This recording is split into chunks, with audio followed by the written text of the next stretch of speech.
Yo, what's guys, pala bagong video at ngayon ay gagawin na namin ngayon mismong araw na ito na 3 AM experience. So gagawin namin ay hindi kami magpa-paranormal. Ay ang gagawin namin is yun nga, parang stay kami doon sa kubo na pupuntahan namin. So ngayon is gabi na. Yan. So pupunta kami sa gubat ay gabi na. So maya mag-7 na. So imbes na ako ay naginit ng tubig and naganda ng mga pagkain. Ayun. So ngayon is, ayun, hinanda ko na yung mga gamit ko. Ayan, nakikita nyo. Yan.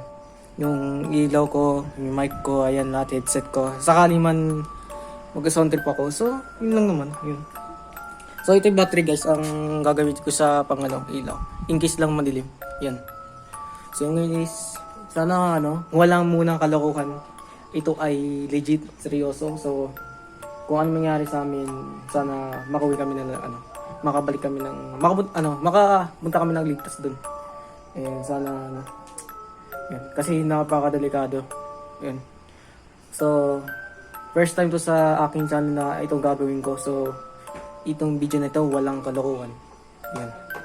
So iayos ko muna yung mga dadalhin ko. So yan. Let's go na.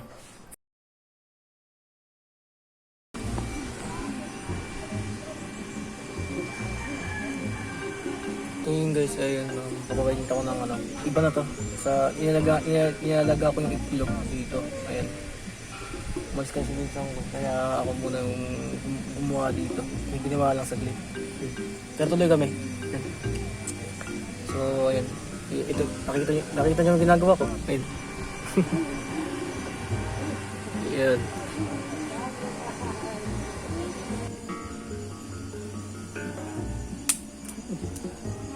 Umutok.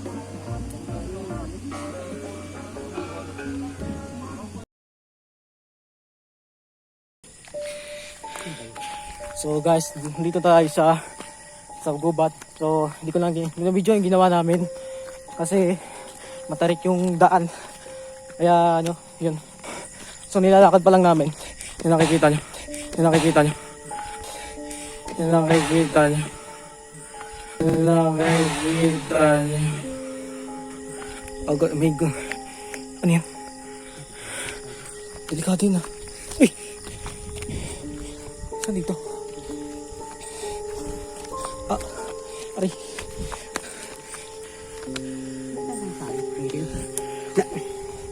Sige, ikaw muna.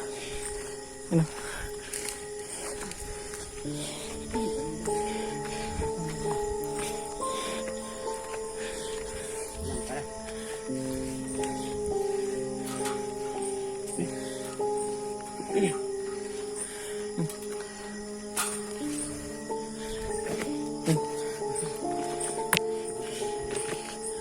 Lagi, ano na dyan? Yan. Dito na.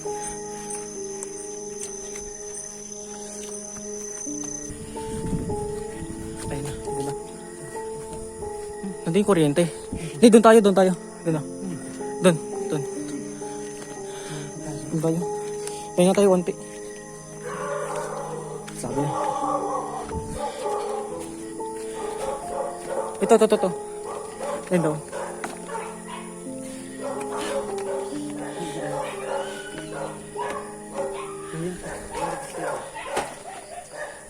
May aso pala dito. Oo nga, sabi na eh.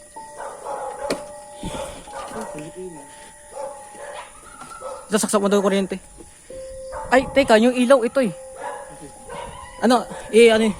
Assemble natin yung ilaw.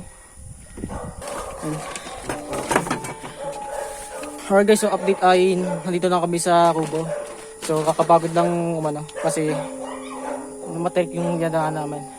So mula doon sa bahay nila nandito, hindi ko na videoan.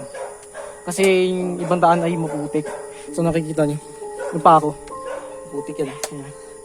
Ayan, ilaw guys. Ano yan? Ayan. Sabit na lang dito. Sabit lang dito. Kaya mo ba? O yan, okay na.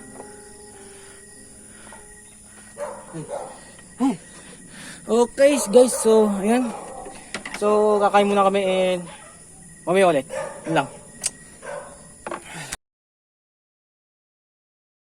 Alright guys, so update lang. So, time check is 10:48 ng gabi.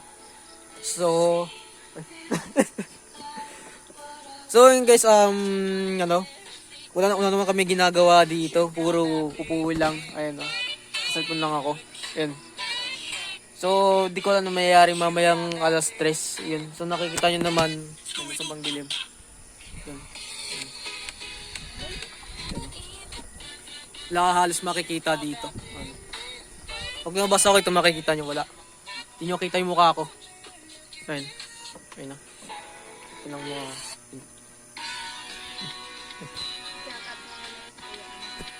Yan. So, mamaya ulit. Abangan nyo. Paano na may pagbibili ng toyo? Alright guys, so babalik na naman tayo. So, kanina ay maaga pa lang. So ngayon is, ang oras ngayon ay 11:48 ng gabi. So ngayon, nandito na kami sa kubo. Umalis na kami doon sa kanina. Ayun, kung saan kami tumatambay. So, nandito kami sa kubo. Ayun, no. Di lang kita kasi madilim eh. Ito lang ilaw namin. Ayun, no. Yan, kung nakikita niya, ayan. Sa banda doon guys, marupok na yung andun. Pag unang tapak mo, lubog agad yung paa mo. Ayan. So, ayan. Ihiga muna ako. Ayan. So, ayan. So, umaya ulit. Yun lang. So, ayan guys, ay nung sumunod na nangyari, na-record ko siya, pero audio lang siya. Kasi, yung time na yun ay patulog na ako. Kaya, naisipan ko record yung audio 12 to 3 a.m. Yan. Pero nung time na to ay paputol-putol yung tulog ko kasi nilalanggam yung higaan namin kaya nagigising ako. Ganun yung pinsan ko dyan, kinakagat yung likod niya dito. Yan. So, nilagay ko dito sa editing ko na yung audio para mapakinggan ninyo. Yan. So, let's go. So, in-edit ko siya ay August 31. So, bukas ay September na. So, ewan ko kung kailan ko siya ma-upload. Siguro bukas na ng September. Yan.